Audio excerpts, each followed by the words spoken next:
Caros colegas, vamos para o quinto bloco dessa nossa aula e eu quero retomar um aspecto relativo a esses requisitos para início da execução. E, embora haverá um momento oportuno para falar de título executivo, outra aula vai ser dedicada para esse tema, para analisar os seus requisitos, exigibilidade, liquidez, certeza. Mas um ponto aqui, a meu ver, merece a nossa reflexão, porque diz respeito mais até aos aspectos formais relativos à propositura da execução. Eu me refiro ao artigo 798, inciso 1, letras C e D. Esses dispositivos basicamente nos convidam a refletir sobre as provas que devem ser apresentadas com a inicial da execução. Aí vocês podem me perguntar, Heitor, como assim provas? Como é possível dizer que na execução vai ser feito prova de alguma coisa? Pois, afinal de contas, na execução parte-se do pressuposto de que o título executivo já consagra a obrigação e ele seria uma prova legal para alguns da existência da obrigação. Não teríamos, portanto, nessa situação que falar propriamente em prova. Pois é, o interessante é que o código fala em prova. Vem lá. Artigo 798. Ao propor a execução, incumbe ao exequente instruir a petição inicial com prova de que se verifica a condição ao termo, se for o caso, prova, se for o caso, de que se adimpliu a contraprestação que lhe competia e se o executado não for obrigado a satisfazer a prestação mediante contraprestação ao exequente. Qual a ideia desses dois dispositivos? Primeiro, que existem determinadas obrigações que podem ser ainda ineficazes, ou seja, não terem ainda o requisito da exigibilidade cumprido. Isso vai acontecer em se tratando de uma obrigação sujeita a termo ou condição. Vamos lembrar daqueles requisitos do Código Civil, dos conceitos do Código Civil? O termo é aquele evento futuro e certo. E ele pode ser um termo, que normalmente é o que acontece, fundado em data. Então a obrigação vai ser devida a partir do dia 16 de julho de 2020. É esse o momento a partir do qual a obrigação é eficaz, é exigível. A partir desse momento, haveria a ofensa ao direito, a violação ao direito caso não houvesse pagamento e, consequentemente, em havendo o inadimplemento, a execução seria possível. Eu não preciso provar que chegou uma data, porque o juiz, obviamente, é obrigado a saber em que dia estamos. Pelo menos isso não haveria necessidade de nenhum tipo de prova. Mas nem todo termo é um termo de data certa. Pode ser um termo de data incerta. Por exemplo, a obrigação só é devida quando um determinado sujeito, uma pessoa natural, vier a falecer. É um termo de data incerta. Sabemos todos que todos aqui estão sujeitos a, infelizmente, esse destino e que, portanto, em algum momento aquele sujeito vai falecer, não se sabe quando. Aí sim haverá necessidade de prova. Imagine uma obrigação que se torne eficaz, se torne exigível apenas depois que alguém houver falecido. Tem que apresentar a certidão de óbito. Aí se apresenta o título executivo junto com a certidão de óbito. Alguns autores vão dizer assim, o título é só aquele instrumento onde está prevista a obrigação. A certidão de óbito é um documento paralelo ao título. E há outros que dizem que o título é fruto da soma desses dois documentos. Acho que a questão não é tão relevante assim. Embora temos que reconhecer que na petição inicial tem que ter a demonstração da exigibilidade. O título diz quando que a obrigação é eficaz, é exigível, e o documento comprova que aquele momento de exigibilidade se concretizou. A mesma coisa uma condição, olha, essa obrigação só será devida a partir do momento em que houver uma celebração de um negócio de uma parte a outra. Percebam que são circunstâncias essas sim, diferentemente do termo, incertas. Não há certeza que aquilo efetivamente vai ocorrer. E as partes podem estabelecer, e alguns dirão que isso é um negócio jurídico processual, estabelecer qual é a forma pela qual essa prova vai ser feita. Eventualmente estabelecendo que a prova vai ser meramente documental, por exemplo. Mas imaginemos que não haja nenhuma previsão no título executivo nesse sentido, no contrato celebrado entre as partes. Como nós vamos fazer essa prova? A mesma coisa em se tratando de uma obrigação prevista num contrato bilateral assinado pelo devedor e duas testemunhas. Nós estamos diante de um título executivo. Desde que ele preveja uma obrigação líquida, que é certa do ponto de vista objetivo e subjetivo, ele reconheça uma condição de exigibilidade, é título executivo. Eu só precisaria comprovar que eu, credor, cumpri a obrigação que me cabia para poder exigir da parte contrária. Pensem lá, um exemplo bem bobo. Eu contratei um fulano para pintar a minha casa. Esse fulano vai lá e pinta a casa, eu não pago. E ele entra com uma execução contra mim, dizendo, eu pintei a casa. O problema é como fazer essa prova do implemento da condição. Como é possível fazer essa prova de que o exequente cumpriu a prestação contratual que lhe cabia? Essa é a grande questão. E é um pouquinho sobre isso, em se tratando de um curso de especialização, é oportuno fazer esse tipo de reflexão mais aprofundada. Primeira noção que a gente poderia pensar numa prova documental, ou seja, pensem lá no exemplo que eu dei do fulano que eu contratei para pintar a casa. Ele vai lá e tira foto, que mostra que a casa está pintada. Ele ainda pega o requinte de cuidado em tirar foto da casa pintada com um jornal na frente para provar o dia em que foi tirado.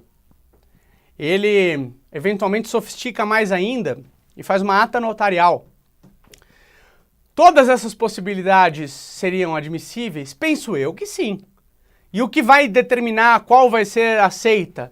Eu não vejo como, colegas, não reconhecer, numa situação como essa, que nós temos um princípio da persuasão racional. Para alguns, né, essa expressão tem sido combatida, mas não tem por que ela não ser usada nesse contexto, do livre convencimento do juiz. O juiz valora essa prova, sim, valora. Isso é cognição, mas é uma cognição sumária, é uma cognição feita sem um aprofundamento típico da execução, do processo de conhecimento, da fase de conhecimento. E eu, com base nisso, expandiria as possibilidades, não apenas para a prova documental, mas para a prova documentada, o que é um pouco diferente. Prova documental é aquela que nasce como documento, como a foto. A prova documentada seria, por exemplo, um laudo pericial. Ah, mas como é que você vai conseguir um laudo pericial? Eu já vi doutrina, como por exemplo meu colega de departamento, professor Carlos Alberto Carmona, da Universidade de São Paulo, propor uma produção antecipada de prova, com o objetivo de ver a comprovação daquele determinado do cumprimento de uma prestação e, com base no cumprimento dessa prestação, ajuizar a ação de execução. A prova da exigibilidade seria feita num procedimento preparatório, produção antecipada de prova. Ah, mas como é que seria fundamentado esse pedido de produção antecipada de prova? Vejam só, colegas, à luz do artigo 381, a amplitude da produção antecipada de provas no CPC de 2015 é muito grande. Eu posso entrar com a produção antecipada de provas quando eu tenho uma urgência, porque aquela fonte de prova pode se perder. Eu tenho a produção antecipada de provas quando eventualmente houver a necessidade da própria parte se inteirar dos fatos litigiosos ou para eventualmente celebrar autocomposição ou eventualmente para estimar as chances de êxito que ela teria. Desde que ela apresente a petição inicial da execução com o título e ela comprove o implemento da condição ou a sua prestação contratual por meio dessa prova colhida antecipadamente, eu não vejo porque não existe aqui no artigo 798, propriamente a afirmação de uma prova, de que tipo de prova isso seria possível. Nem sequer fala de prova escrita, prova documental, nada disso. Obviamente não dá para ouvir testemunha nesse momento inicial da execução, não dá para fazer perícia, mas dá para, fazendo isso em um outro procedimento, eu pensei na produção antecipada de provas, mas eu cogitaria que eventualmente, vamos pensar, a hipótese de uma prova emprestada, por exemplo. Eu acho que seria um caminho interessante. E aí, colegas, esse é um outro exemplo de situação em que nós temos cognição do juiz na execução. O juiz tem que valorar essa prova. E é uma cognição sumária, porque ele não vai aprofundar muito isso. Se ele achar que a prova o satisfaz logo de cara, o que ele vai fazer nessa situação é determinar que o executado cumpra a obrigação. E aí se inverte o ônus do contraditório. O executado que vai alegar, não, mas essa foto aí da pintura da casa, ela foi alterada com Photoshop. Essa foto da pintura da casa, ela foi tirada em outro momento e não dava para ver naquele momento que a pintura estava toda descascando porque ela foi mal feita. O que me levaria a considerar uma amplitude de possibilidades aí na execução, de fazer com que esse momento inicial seja um momento em que o juiz efetivamente exerce alguma cognição, que não é só apenas olhar os requisitos do título, ele valora uma prova para saber se um requisito da obrigação está presente, no caso aí, a exigibilidade. Agora, se o juiz não se convence, pode ser que ele não se convence, isso é um risco que a gente tem até na fase de conhecimento. Olha, eu acho que essa prova basta para convencer o juiz, e ele acha que não é suficiente. Numa situação como essa, se o juiz não se sentir suficientemente convencido de que aquela condição se implementou, de que aquela contraprestação devida pelo exequente foi efetivamente cumprida, aí ele não vai deferir o processamento da execução. E aí eu entendo, à luz do artigo 317, que o caso é de fazer com que o exequente converta aquela petição inicial em procedimento comum, ou até mesmo procedimento monitório. O que eu não consigo aceitar é o juiz, sem dar essa oportunidade, falar assim, não provou exigibilidade, portanto, não tem título líquido certo exigível, portanto, extingo o processo em resolução de mérito porque não estão presentes os requisitos inerentes ao título executivo, a via inadequada, a falta de interesse de agir. Vejam, isso é uma violência contra o exequente. Por isso que numa situação como essa, repito, em se tratando de um curso de especialização, fico absolutamente tranquilo de dar esse tipo de input aí, de numa situação como essa, ajuizar a execução dizendo assim, juiz, eu acho que essa prova basta. Num juízo de cognição sumária, se você se convencer, deixa a execução seguir. Agora, caso Vossa Excelência entenda que essa prova não seja suficiente, então receba essa petição como um simples procedimento comum, aí me dê um prazo para aditar a petição inicial, algo do gênero. Ou seja, nós temos aí, até por força do artigo 317, que a extinção sem exame de mérito só pode ser decretada depois que se deu oportunidade da parte de sanar o vício. E aí o vício, nesse caso, é sanável, basta a conversão entre uma petição inicial de execução por quantia certa para procedimento comum. Não vejo nenhum problema de fazer isso. A jurisprudência até do STJ já acolhe largamente essa solução, até mesmo à luz do Código de 2015, por força do artigo 317, que impõe essa regra na parte geral, ou seja, aplicável a todas as modalidades de tutela jurisdicional, incluído, obviamente, o processo de execução. Colegas, com relação a requisitos para ajuizamento da execução, sem que eu vá me estender sobre o tema atinente ao título executivo, porque há uma outra aula dedicada a esse tema, eu quero então, portanto, falar agora de princípios regedores da execução. Há muita dúvida ainda na doutrina de qual seria o conceito de princípio, se seriam apenas mandamentos de otimização, por meio dos quais nós guiaríamos apenas a interpretação e a aplicação das normas, ou se princípio seria a norma propriamente dita, e me parece que o CPC de 2015 seguiu mais nessa linha. E ao estabelecer que os princípios são normas, na verdade eles convivem com as regras. Princípios e regras seriam duas espécies do gênero norma. E os princípios, diferentemente das regras, teriam hipóteses mais abertas e, portanto, a aplicação dos princípios de maneira direta seria feita de uma forma um pouco diferente da regra. Enquanto que regras têm hipóteses de incidência muito fechadas e uma exclui a outra, de outro lado, nós teríamos os princípios como normas que, se houver um choque entre elas, não haveria propriamente uma anular a outra, uma afastar a outra. Haveria um juízo de ponderação para tentar uma solução que congregue, na medida do possível, esses princípios conflitantes e, eventualmente, um deles cederá um pouco em face do outro e vice-versa. E na execução, algo inerente a uma aula dedicada à teoria geral da execução, nós falamos um pouquinho então dos princípios regedores da execução. Vejam, pode haver aí na doutrina a enunciação de diversos outros princípios que não esses aqui que eu selecionei, mas eu selecionei aqueles que são mais relevantes. Eu passo para o primeiro deles, que estaria, de certa maneira, positivado no artigo 786, ou seja, não há execução sem título, usando o latim, nulla executio sine titulo. Numa sintética fórmula, nós podemos reconhecer que não se admitem atividades executivas sem que a parte que as requer, que se beneficiará delas, esteja munido de um título executivo. Curioso é notar, colegas, que até que a gente chegasse na nossa definição de título executivo hoje, nós passamos por um longo processo de evolução doutrinária e legislativa. Quando a gente pega no Código de 73, na sua versão original, a definição do que seria o título executivo por excelência, o primeiro e mais importante título, aquele que todo sistema necessariamente terá, que é a sentença, aquele ato decisório que é proferido ao final da fase cognitiva com o objetivo de reconhecer quem tem o direito reclamado, todo sistema jurídico terá no mínimo esse título executivo, e o nosso obviamente não é diferente, mas eu enxergaria esse título, como ele era redigido no CPC de 73, ele era definido como a sentença civil condenatória.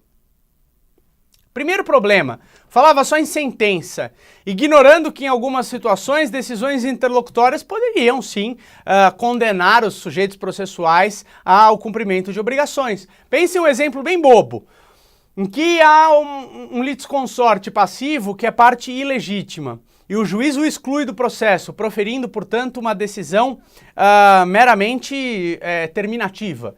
É uma decisão, no Código 73 original e no Código atual, uma decisão interlocutória. Porque ela não põe fim à fase de conhecimento, ela apenas tirou um dos réus, deixando que a fase de conhecimento prosseguisse com relação aos demais réus. Se aquele sujeito que foi excluído do processo, ele efetivamente constituiu advogado, teve que se defender, ao ser excluído do processo, ele vai ser contemplado com verbas sucumbenciais, aquilo que ele gastou para se defender, honorários de advogado, etc. É uma decisão interlocutória, não sentença, era assim no Código Velho e assim no Novo, e que manda o autor pagar aquele litisconsorte passivo excluído honorários. É uma decisão que condena. Em boa hora, o CPC de 2015, no artigo 515, inciso 1º, passou a reconhecer que o título executivo por excelência, o mais importante deles, não seria propriamente a sentença, mas sim a decisão proferida no processo civil. Ou seja, com base nessa expressão usada no dispositivo, nós podemos reconhecer que decisões interlocutórias também são títulos executivos. Desde que elas, e aqui eu volto para o texto legal, reconheçam a exigibilidade de obrigação de pagar, fazer, não fazer ou dar coisa, é título executivo. Nesse exemplo que eu dei, exclusão de litisconsorte, nós temos o reconhecimento da exigibilidade de uma obrigação. Qual? Obrigação de pagamento de verbas sucumbenciais é título executivo, se encaixa aqui. Ou seja, nós temos na nulla executio sine titulo, quando era olhado o código anterior, a doutrina ficava em dúvida.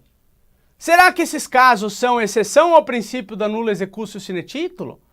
Luiz Guilherme Marinoni, cuja respeitabilíssima doutrina é extremamente influente, ele chegou a dizer que o princípio da nulla executio sine titulo tinha acabado. E eu acho que essa afirmação não está correta. Desde que você reconheça aqui que título executivo tem essa amplitude grande, não é só sentença, decisões interlocutórias também se caracterizam como títulos executivos, o que importa é reconhecer a exigibilidade e obrigação. Nós temos aí, portanto, nesse exemplo, o título executivo. Cá entre nós, me permitam uma afirmação ousada, mas eu vejo uma decisão concessiva de tutela provisória como título executivo. Primeiro, porque ela é decisão e aqui o 515 fala em decisão. Segundo, porque ela reconhece a exigibilidade, a obrigação de fazer, não fazer, dar, entregar coisa, se for o caso, e portanto ela se sujeitará à execução. E é uma execução que é feita no que couber, nos moldes de uma execução provisória. É uma das regras lá dos nossos dispositivos atinentes à tutela provisória. Ou seja, não há por que negar que mesmo nessa situação em que nós temos uma decisão concessiva de tutela provisória, que ela é título executivo, mas um título provisório, precário, que cá entre nós não é muita novidade para nós, né? Desde que nós admitimos que uma decisão desafiada por recurso dotado de efeito suspensivo seja executada provisoriamente, nós aceitamos a possibilidade de uma sentença, de um título ser provisório, ser precário, estar sujeito a uma condição resolutiva. Lá na frente, ele pode ser derrubado e a execução tem que cair. O Código, portanto, continua a consagrar o nulo executio sine titulo. E a ideia por trás disso é de que o Estado juiz não vai agredir a esfera jurídica de ninguém sem que tenha uma autorização para tanto. E o que é essa autorização para tanto? É um dos casos de título judicial extrajudicial, artigos 515 e 784. Eu preciso ter algo que seja enquadrável nesses dispositivos que me permita dar início à execução.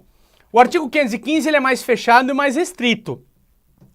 É difícil imaginar um título judicial fora de lá. Agora, é curioso perceber nos títulos extrajudiciais que o rol do artigo 784 não é propriamente um rol exaustivo, porque o 784 tem uma regra final permitindo que leis extravagantes, outras, ou seja, leis que estão fora do CPC, possam criar títulos executivos extrajudiciais.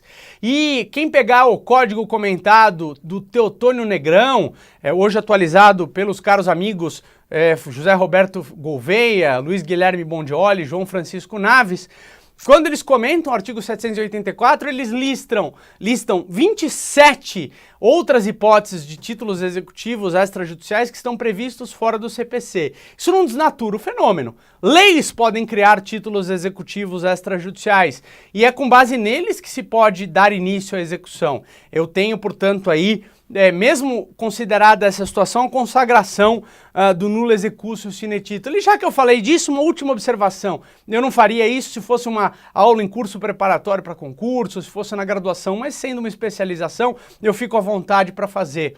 A criação de títulos executivos extrajudiciais por negócios processuais. Eu até não acho a ideia ruim, mas eu acho que a gente sempre teve isso, mesmo antes do CPC de 2015. Vejam só. Dentre as hipóteses de título executivo extrajudicial está qualquer documento particular assinado pelo devedor e duas testemunhas. Veja, é um dispositivo tão amplo que ele permite que meio que tudo possa ser criado como título extrajudicial. Só cumprir os requisitos de ter uma obrigação líquida certa e exigível. De resto, eu posso criar por título, por negócio, por acordo entre as partes. Ou seja, continuamos com a ideia de nulo executio sine titulo. Só podemos tomar medidas executivas, só podemos deflagrar essas atividades concretas que afetam a esfera jurídica do executado em havendo algo enquadrável como título executivo judicial, artigo 515 do Código de 2015, ou extrajudicial, artigo 784. Onde está isso? Artigo 786, é lá que a gente vê consagrada a ideia de nulo executio sine titulo. Tudo aquilo que impõe obrigação, na minha modestíssima forma de ver, e há vários autores que entendem dessa forma, constitui título executivo. Segundo princípio que eu destacaria aqui, colegas, é o princípio da patrimonialidade. A execução recai sobre o patrimônio do executado e não sobre a pessoa do executado. E é um princípio que foi construído ao longo de séculos de evolução histórica, de evolução jurídica. Desde que se abandonou nas sociedades primitivas o hábito bárbaro de fazer com que a execução recaísse sobre a pessoa, sobre o corpo do devedor, ao ponto de permitir que o devedor fosse escravizado, e ao permitir trabalhos forçados. Tudo isso, obviamente, é algo que a sociedade não tardou a perceber que era altamente desagregador. De fato, essas práticas bárbaras foram abandonadas, e isso é um avanço civilizatório. E o que nós conseguimos identificar de maneira clara no nosso CPC de 2015, na nossa ordem jurídica, é de maneira clara a prisão civil do devedor de alimentos, porque aí existe uma disposição constitucional que autoriza uma exceção ao caráter patrimonial. O que o credor de alimentos quer? Receber dinheiro. Como é que ele faz isso? Como é que ele coage esse executado para esse fim? Ele pode, desde que as prestações sejam devidas só nos últimos 3 meses, ele pode usar a coação consistente na prisão civil. Devedor de alimentos vai para a cadeia já com a chave no bolso. Se ele pagar, ele sai. Se ele não pagar, ele vai ficar trancafiado. E essa exceção ao princípio da patrimonialidade leva em consideração uma específica situação de direito material, a necessidade de uma tutela jurisdicional talvez ainda mais intensamente efetiva e, consequentemente, se estabelece, inclusive com apoio não só na Constituição, mas em tratados internacionais, se estabelece a possibilidade de prisão civil dos devedores de alimentos. E percebam, dos devedores de alimentos fundados nas relações de família. Alimentos fundados em matrimônio, união estável, parentesco. Não se abrange aqui a prisão civil do devedor de verbas alimentares decorrentes, por exemplo, do ato ilícito. Uma pensão vitalícia em razão de um acidente, por exemplo, um ilícito extracontratual. Não entraria aqui nessa hipótese.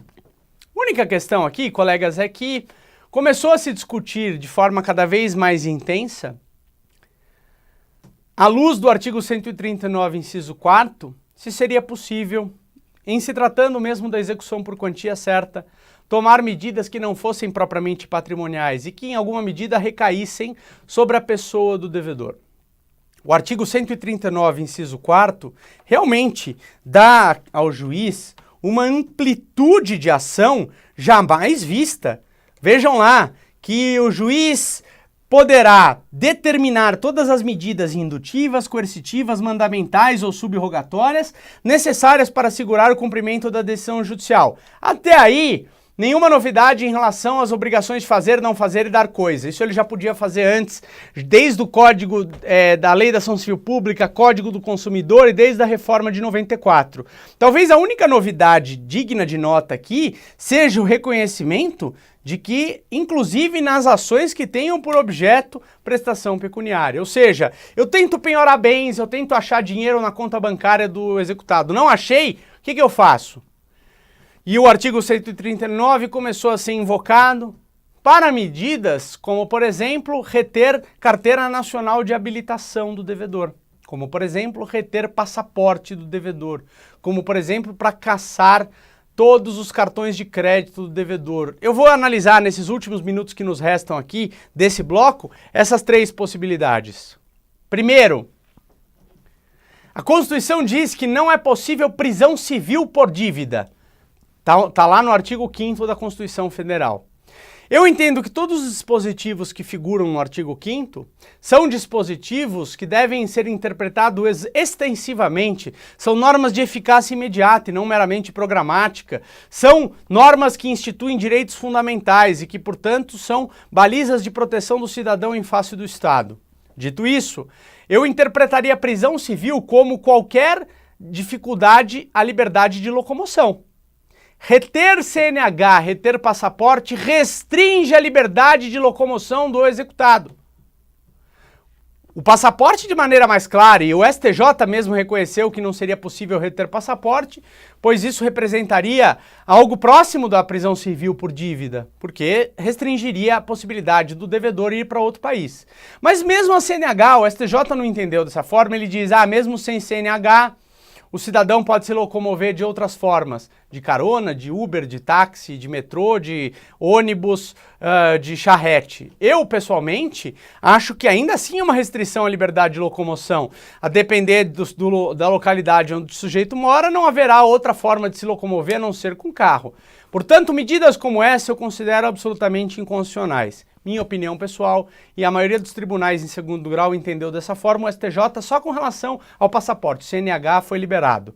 Segundo, fazer uma retenção de cartões de crédito do executado, a meu ver também, Não faz sentido, porque você restringe a liberdade de atividade econômica de um terceiro. Eu sou banco, eu empresto dinheiro para quem eu quiser. Esse cidadão está devendo para você, mas comigo ele é um devedor exemplar, ele honra todas as suas obrigações. Eu sou obrigado a me impedir de fazer um empréstimo para ele. Resumo, colegas, acho que essa é a ideia a ser enfatizada aqui.